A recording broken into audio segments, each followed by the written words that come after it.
How do you exactly feel after clearing test and gate exam? I'm feeling good. It is really good. Okay. What are you currently working on? अभी मैं सभी universities के लिए PhD के लिए जो भी फॉर्म्स रहते हैं वो फिल कर रही हूँ। और जब हम आईआईटीज़ के लिए this is the another thing, जब हम आईआईटीज़ के थ्रू फिल करते हैं, आईआईटीज़ के लिए फिल करते हैं एक पीएचडी के लिए, तो you have to pay the fee for the application form. But when you fill the form through out the just application, जैसे कि आरआरआई इंस्टीट्यूट और आइजर्स और नाइजर्स और ICTS and TIFR, you don't have to pay any kind of fee just to submit or fill the application form. Okay. Have you joined any coaching institution? Yes, I have joined. How important would you say was the role of the coaching institution you joined?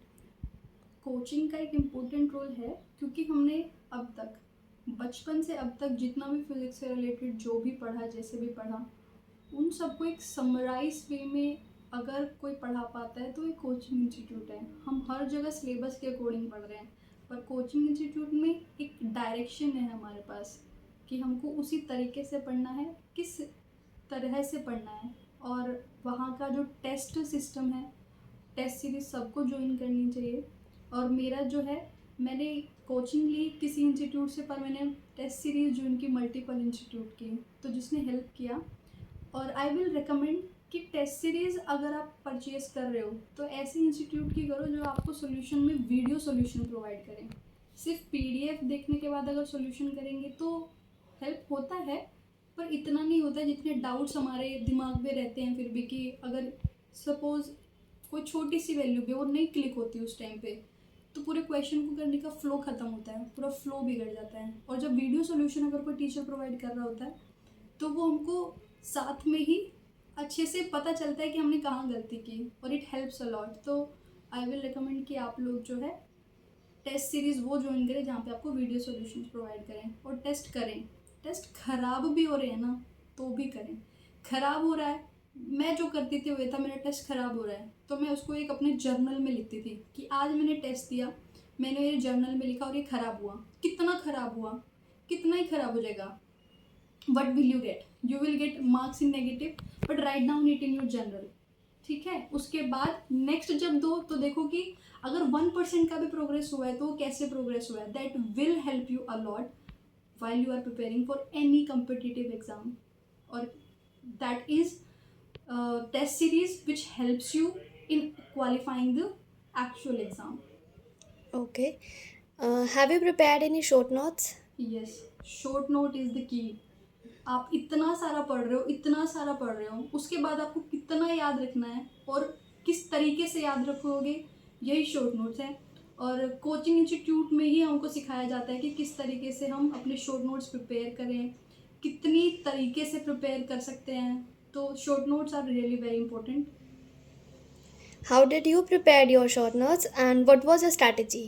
Okay, तो short notes prepare करने की जो मेरी strategy थी, मैंने कोई topic पढ़ा, उसके मैंने न्यूमेरिकल्स लगाए। लेट्स से जो भी प्रीवियस ईयर क्वेश्चन पेपर्स में न्यूमेरिकल्स थे वो सारे न्यूमेरिकल्स लगाए। और उसके बाद जब मैं अपने आप से अपने आप को समराइज़ कर रही हूँ कि मैंने इस टॉपिक में ये पढ़ा है, ऐसे ऐसे पढ़ा है, तो उस नोटबुक में मैं सारी बुक्स को साइड में रख के बंद करके अपने दिमाग से लिख रही थी कि मैंने ये फॉर्मूला लिखा था। अगर मुझे कोई फॉर्मूला याद नहीं भी आ रहा है मैं उसे फिर भी लिख लूँ, गलत लिखा जाएगा ज़्यादा से ज़्यादा, बाद में उसको करेक्ट कर लूँगी, यही तो होगा। तो शॉर्ट नोट्स जब बनाओ तो सारा मटेरियल साइड रखो और फिर बनाओ। ऐसे कभी नहीं करो कि यहाँ पे हमारे तो फुल प्रिपेयर्ड नोट्स है, पूरे लॉन्ग सब्जेक्टिव नोट्स है, जैसे कि पूरा सब्जेक्ट है, और फिर उसके बाद शॉर्ट नोट्स बनाने के लिए हमने साइड में एक बस रफ शीट ली या A4 शीट ली, वो एक थ्योरी थी, और यहाँ पे हमने बस उसकी एक लाइन उठा के यहाँ लिख ली, एक लाइन उठा के यहाँ लिख ली। This is really not short note. आप बस वो फॉर्मूला लिखो जिससे आपको पूरा फॉर्मूले के साथ ही याद हो जाए, कि जैसे कि लेग्रेंजियन है, लेग्रेंजियन का बस फॉर्मूला लिखो, वहाँ पे पूरी थ्योरी नहीं लिखने की ज़रूरत है। तो that's how short notes helps you a lot. Okay. How important is self study for any of the student? Self study में ही है जो भी कुछ है।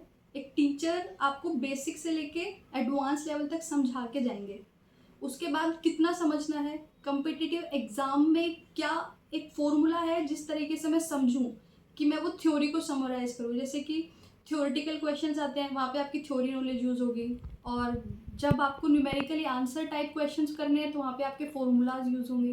तो there you have to think कि मुझे इस टॉपिक से अब मैंने पढ़ लिया है, समझ लिया है, अब मुझे फाइनल एग्जाम्स के दिन के लिए किस तरीके से अपने शॉर्ट नोट्स में इसको डालना है, जिससे मैं मल्टीपल टाइम्स रिविजन करूँ और मल्टीपल टाइम्स ही रिविजन करते रहूँ। That is important. Okay. Any suggestions you would like to give to the aspirants who are currently preparing for JES 2024?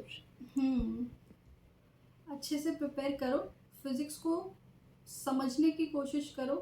अगर सच में इंटरेस्ट है फिज़िक्स में तो इस लाइन को चूज़ करो। और physics gives you a wide range to understand the world or the real life problems, and you solve the real life problems while applying the knowledge of physics. और अगर आप motivated हो, सिर्फ competitive exam ही करना है, तो formula focused रहो और प्रीवियस ईयर क्वेश्चन पेपर बहुत ज़्यादा प्रिपेयर करो, बहुत ज़्यादा अच्छे से उनको ही आप बार बार लगाओ और टेस्ट सीरीज ज्वाइन करो। Any books you will recommend? अगर आपको सिर्फ कम्पिटिटिव एग्ज़ाम निकालना है तो प्रीवियस ईयर क्वेश्चन और टेस्ट सीरीज यही करो।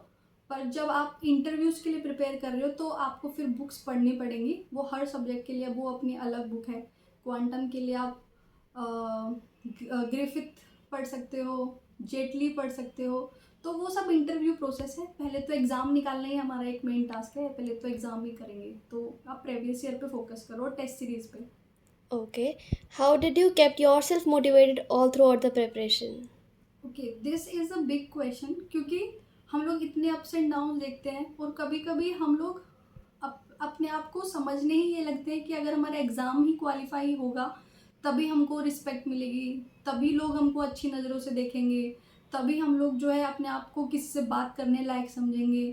तो ये होता है, सबके साथ होता है एक टाइम पे, पर एक एग्ज़ाम ही आपको सब कुछ डिफाइन नहीं करता। और फिर भी अगर हम दिल से लगा के बैठ जाते हैं कि ये एग्ज़ाम ही सब कुछ है, और अगर नहीं भी हो रहा है तो आपकी गलती नहीं है। अगर नहीं हो रहा है तो वो गलती देखो कि प्रिपरेशन के टाइम में कहाँ पे आ रही है।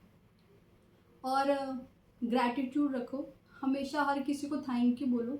और कभी कभी बहुत ही नेगेटिव फीलिंग आ रही है तो आप उसको एक पेज पे लिखो। अगर वो भी नहीं लिखना है तो अपने बारे में जो अच्छा चाहते हो कि मेरे साथ ये हो, आप पेज पे वो अच्छा लिखो और उसको एक दो बार पढ़ो, यू विल फील गुड।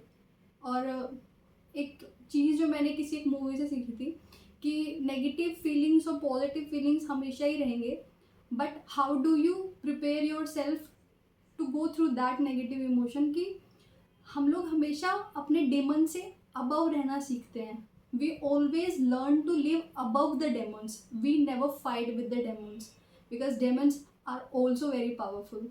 तो keep yourself motivated and write down the positive affirmation for yourself. Keep yourself saying that you can do everything. Trust yourself. Because if I can, then obviously anyone can.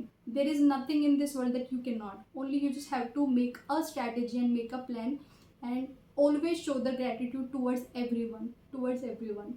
So that's how you do it. Thank you. Okay, thank you.